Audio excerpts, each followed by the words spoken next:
오늘 여러분들과 함께 지난주에 이어서 하나님께서 우리의 삶 속에 베푸시기를 원하시는 은혜와 축복이 얼마나 크고 놀라운 것인지, 이것을 우리가 다 받아 누려야 될 텐데 받아 누리고도 남는 은혜가 있기를 바라는 마음으로 말씀을 나누려고 합니다. 사실 우리가 진실한 마음으로 하나님을 믿고 믿음으로 살면서 하나님께서 기뻐하시는 일들을 다 이루기를 원하지만 실제로 우리의 삶의 현장을 들여다보면 그 말씀대로 다 행하지 못하는 것들이 우리들의 모습입니다. 그러나 지난주에 우리가 말씀 나눴던 것처럼 여러분 꼭 기억하셔야만 합니다. 어떤 경우에든 하나님은 사랑의 하나님이십니다. 어떤 환경 속에서든지 하나님 여러분 사랑하십니다. 우리 현대교회 성도들 사랑하시고, 또 온라인으로 예배하는 여러분, 우리가 코로나19 때문에 예배의 자리가 막혀지고 그래서 예배 장소가 본당인 이곳에 나와 예배 드리는 것이 아니라 여러분이 앉아 계신 그곳에서 예배를 드릴지라도 하나님은 불꽃 같은 눈으로 지켜보고 계시고 인도하시고 복 주신다는 사실을 잊어서는 안 됩니다. 하나님은 고약한 하나님이 아닙니다. 하나님은 언제나 사랑이시고 영원히 사랑이시고 우리의 삶을 이끌어 가시는 사랑의 하나님이심을 마음 깊이 기억하시기를 축복합니다. 자, 그 사랑의 하나님의 모습을 돌아온 탕자의 이야기, 렘브란트 그림을 통해서 우리가 함께 좀 살펴보았습니다.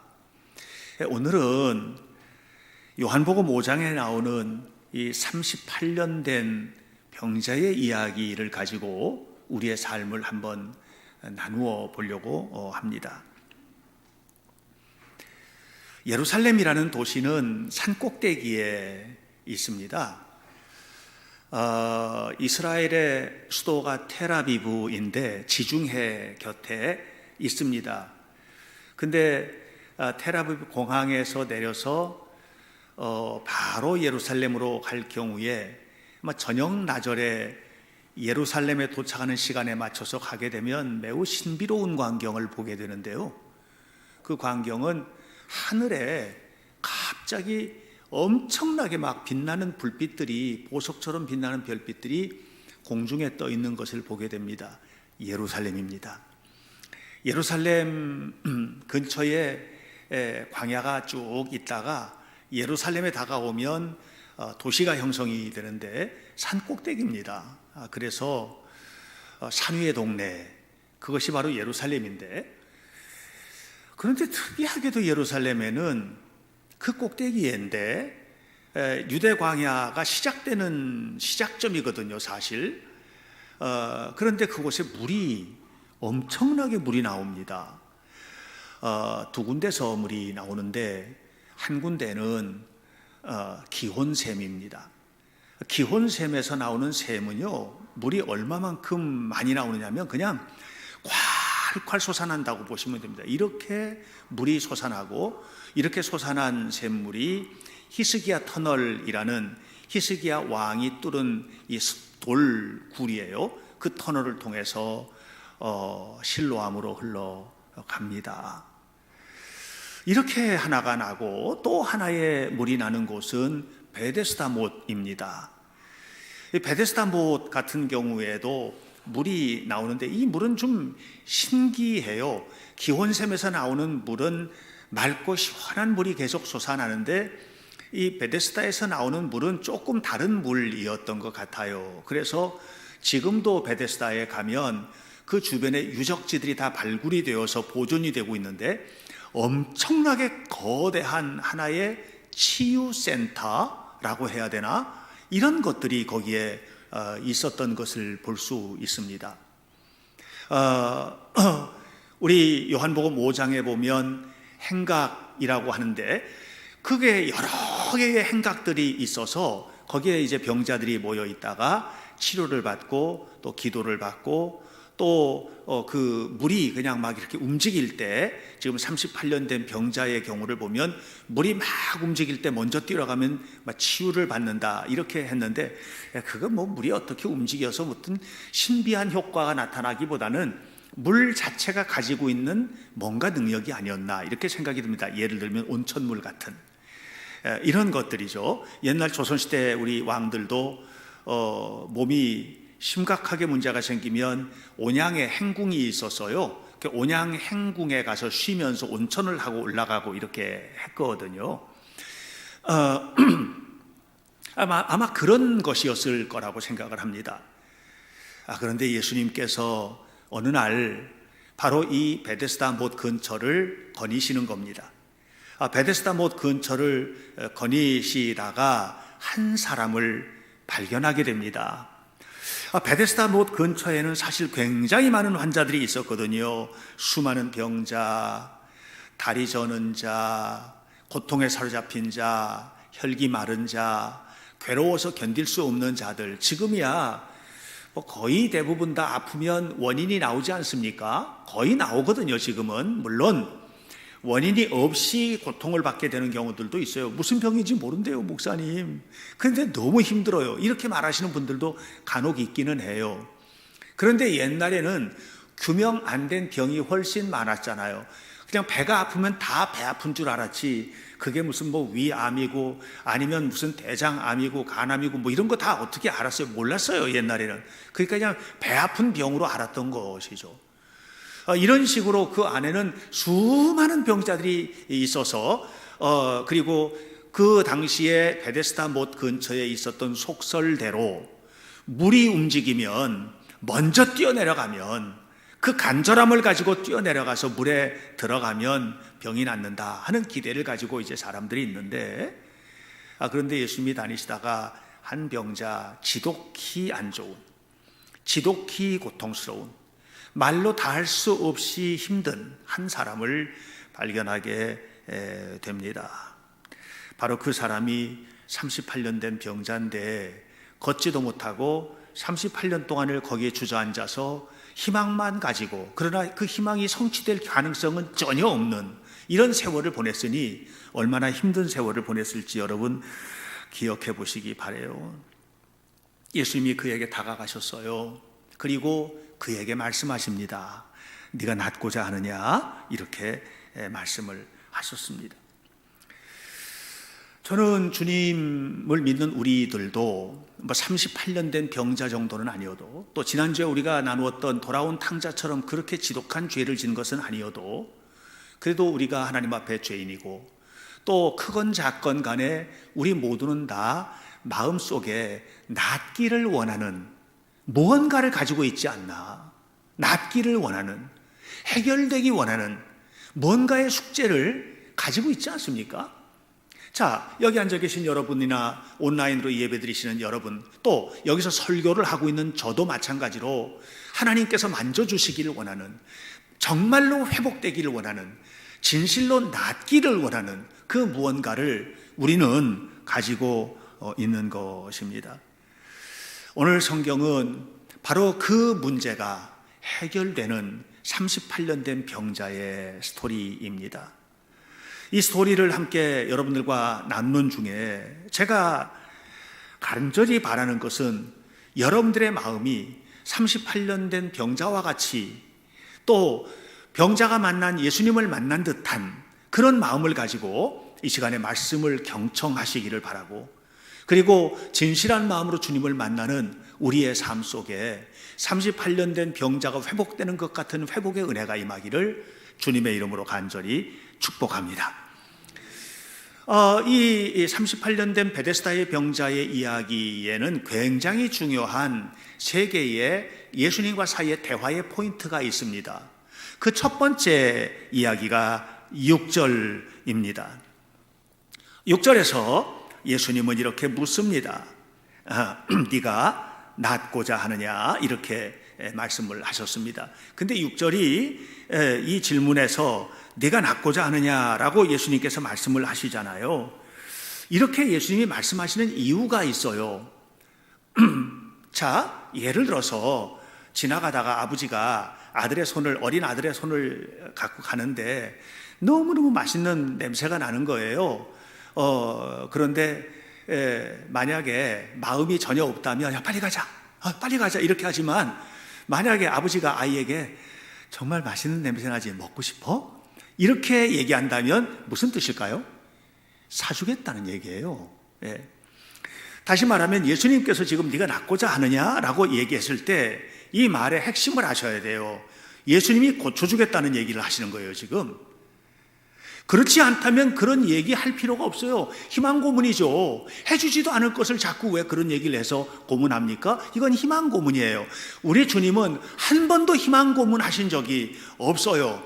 그에게 다가온 문둥병자도, 그에게 다가온 맹인도, 남편을 5명씩이나 바꿔치기 해가면서 여전히 만족을 모르고 방탕하던 사마리아 수가성의 한 여인도 예수님이 그와 대화를 나누면서 해결해 주지도 않을 거면서 해결해 줄 것처럼 감질나게 이렇게 하셨던 적이 한 번도 없으세요. 주님의 질문 속에는 언제나 대답이 있었는데 그 대답은 뭐냐면 해결해 주겠다는 거예요. 네가 낫고자 하느냐? 이 말씀 속에는 예수님께서 그의 38년 된 질병, 이 고통의 병을 고쳐주겠다고 하는 거예요. 무슨 얘기입니까? 오늘 성경 본문에 있는 말씀을 보면 이렇게 말하죠. 예수께서 그 누우신 것을 보시고 병이 벌써 오랜 줄을 이미 아셨어요. 우리 주님은 그런 분이에요. 히브리서 4장 15절에 보니까 예수님에 대해서 이렇게 말합니다. 우리에게 있는 대제사장은 우리의 연약함을 다 아시는 분이라고 얘기했어요. 우리에게 있는 대제사장이신 예수님은 우리의 연약함을 동정하지 못하실 리가 아니시오. 우리의 연약함을 아신다는 얘기예요. 로마서 8장 26절에 말씀하십니다. 이와 같이 성령도 우리의 연약함을 도우시나니, 우리의 연약함을 아신다는 거예요. 연약함을 아시고 그 연약함을 도우신다는 거예요. 이게 성경 전체의 이야기예요. 하나님께서 누군가를 만나실 때는 다 알고 만나세요. 다 알고 만나신다는 얘기는 무슨 얘기예요? 문제의 해결이 하나님에게 있다고 하는 것입니다. 예수님이 지금 이 병자를 만나서 38년 된 병자에게 네가 낫고자 하느냐라고 물었을 때 여기는 두 가지예요. 병자가 정말 원하는 게 뭐지? 이 병자에게 필요한 것이 뭘까? 치유받는 거죠. 이걸 예수님이 알고 계시는 거예요. 또 한 가지예요. 또 한 가지, 환자에게, 이 38년 된 병자에게, 문제 많은 이 사람에게 네가 낫고자 하느냐라고 물었을 때에 예수님의 이 질문 속에 굉장히 중요한 하나의 맥락이 있는데, 그것은 너는 그 문제를 해결할 수 없어, 이 말이에요. 너가 정말 낫기를 원하지? 너 정말 고쳐지길 원하지? 나 알아. 그런데 너는 그 문제 해결 못하지? 그것도 알아. 이게 지금 예수님의 말씀이에요. 여러분, 오늘 우리 스스로가 우리 자신의 문제, 우리의 삶의 문제들을 돌아보면서 힘들잖아요. 힘든 문제가 있잖아요. 고통스러운 문제가 있잖아요. 이거 낫기를 원하잖아요. 근데 내 힘으로는 안 되잖아요. 이것이 오늘 우리들의 문제이고 38년 된 병자의 문제라고 하는 것을 기억하시기를 바랍니다. 그러면 예수님께서 이렇게 말씀을 하셨을 때 괜히 허공에 그냥 하는 얘기로 말하는 것인가? 아니라고 그랬죠. 고쳐주시겠다고 하는 거 아니에요. 그러면 어떤 방식으로 고쳐주시느냐? 이 고쳐주시는 방식에 관해서 에스겔서 36장 36절 뒷부분부터 37절까지 이렇게 말합니다. 내가 말한 것은 이루리라. 나 여호와가 말하였으니 이루리라. 주 여호와께서 이와 같이 말씀하셨느니라. 이렇게 얘기해요. 그러니까 하나님이 말씀하신 것은 다 이루신다는 거예요. 그러면서 그래도 이스라엘 족속이 이같이 자기들에게 이루어 주시기를 내게 구하여야 할지니라. 다시 말하면 주님 앞에 구한다는 게 뭐예요? 그냥 툭 던지는 거예요? 아니에요. 여러분, 정말 구하십니까? 여러분의 문제를 가지고 정말 구하십니까? 의사도 만나서 해결 안 된 거 있잖아요. 예? 열심히 일을 하지만 하지 못하는 문제들이 생기잖아요. 아이들도 열심히 교육을 하는데, 그런데 열심히 교육하고 돈을 투자를 하고 마음을 투자하고 야단도 치고 뭐 해서 이렇게 하지만 문제가 해결이 안 되는 문제 앞에 결국은 좌절하는 이런 문제를 우리가 가지고 있지 않습니까? 근데 왜 기도 안 하세요? 왜 기도 안 하세요? 기도를 안 한다는 것은 결국 이런 거 아니에요? 기도해도 소용없다는 그런 믿음을 가지고 계신 것 아닙니까? 여러분 마음속에 진실한 마음으로 기도하고 계십니까? 뜨겁게 기도하고 있습니까? 간절히 기도하고 계십니까? 나 여호와가 말하였으니 이루리라. 주 여호와께서 이같이 말씀하셨느니라. 그러나 그래도 너희가 구해야만 한다. 여러분, 하나님은 다 아십니다. 우리의 필요한 것을 아시고 우리의 요구를 아십니다. 그 요구를 여러분들에게 다 풀어주기 위하여 주님은 기다리고 계십니다. 주님 앞에 구하는 성도가 되시기를 주 이름으로 축원합니다. 예수님께서 네가 낫고자 하느냐 이렇게 물었을 때에 이 38년 된 병자가 말합니다. 뭐라고 얘기하느냐면 이렇게 말합니다. 주님, 물이 요동칠 때 내가 저기 먼저 내려가면 되는데, 그런데 내가 움직이지 못하니까 나를 데리고 저 밑에 내려갈 사람이 아무도 없습니다. 곁에 사람이 없어요.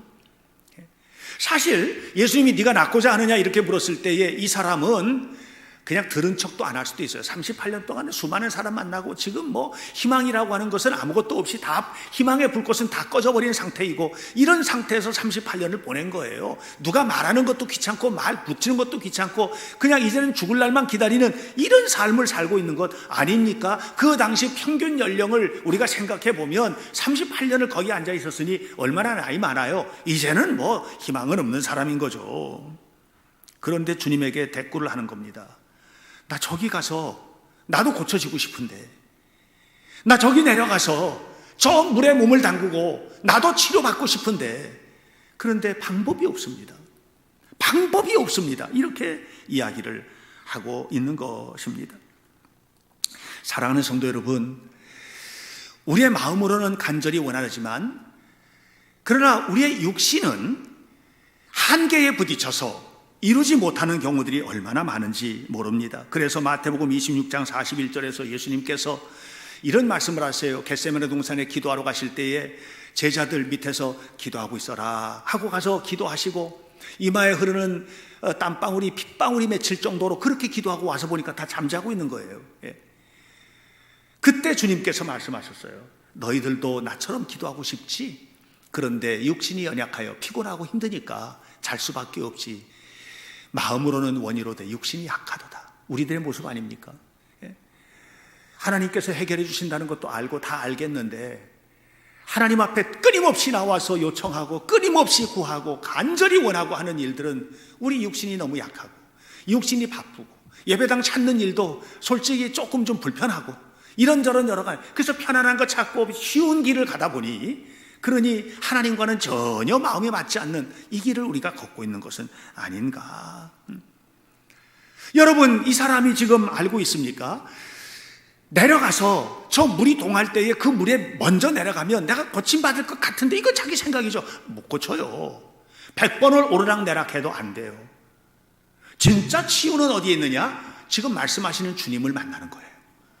주님을 만나고 주님의 은혜를 경험하고 그 주님의 손을 붙들 때 치유되는 거거든요. 여러분의 삶의 진정한 해결책은 예수 그리스도의 이름에 있음을 믿으시기를 축원합니다.